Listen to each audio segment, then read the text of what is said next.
let's get started so we can get our new character introduced. Okay, so... Well, just a minute. Let me introduce the game first before we introduce the character.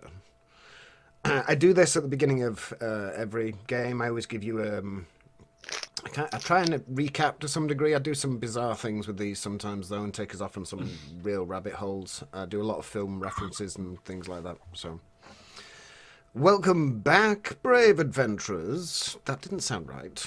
Hang on. Take two. The coffee's too hot. I can't drink my coffee at that. Put some ice cubes in it. That'll cool it down. You should try it in a Tabaxi accent instead. No. I tend to make all Tabaxis Russian, so I apologize in advance if you find that you're talking to a Tabaxi that's slightly, very badly Russian. My accents vary dramatically, you will see. Welcome back, brave... No, that's even worse. That was very catchphrasy. Welcome back. We're going to be here all day. It's been a minute. Take three. All right. Oh, stop smiling. Oh, hi.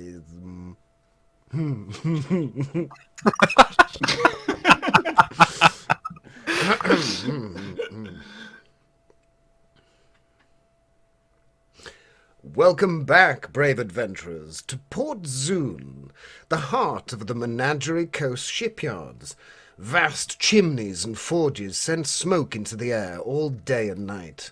The hammering of wood, metal and glass into shapes of all sizes, taken to dry docks and assembled by teams of engineers, artificers and carpenters. Ribs slowly forming into hulls, laced with cabins, gunports, sails and bulkheads. Long lines of wagons transport cannons from the forges, piles of cannonballs stacked ready to be loaded. The ever-present Selezo and naval guards keeping watch over everyone. Everywhere a sense of urgency to get moving faster.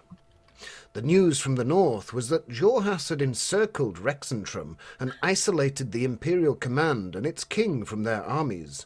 Apart from those sat behind the city walls, King Dwendal was said to be frothing at the mouth and livid, but unable to do anything other than sit and look at the hordes of Jorhas as one by one his generals either surrendered or defected. The precedent set by Zadash had shown the Imperial citizens that life after King Dwendal's rule had been removed was much the same as when he was there. Taxes still needed to be paid, jobs attended to, life went on. Only the names changed a little bit. The Jorhassians had sent an emissary to King Dwendal to ask for an imperial surrender, but the king had declined, choosing to starve his people into submission instead. As a result, the Clovis Concord had issued a statement siding with Jorhas in the war and had ordered all imperial citizens to be returned to the Empire, unless they had a valid reason to be here. As the seagulls perch on the mast of your ship, the wind picks up, skimming grey clouds from the north overhead into fine wisps. The sky and sea beyond are cold but inviting. The blue Lucidian Ocean, its traditional aquamarine blue, laced with white sandy beaches and tropical jungles. The Suavain Islands forming the natural perimeter of your area of operations. Late arrivals are being boarded, and one arrives to cheers and shouts of "Hammerfoil! Away! Hey, you're going, Hammerfoil!" As a number of people seem to be celebrating an individual that is now walking down the gangplank.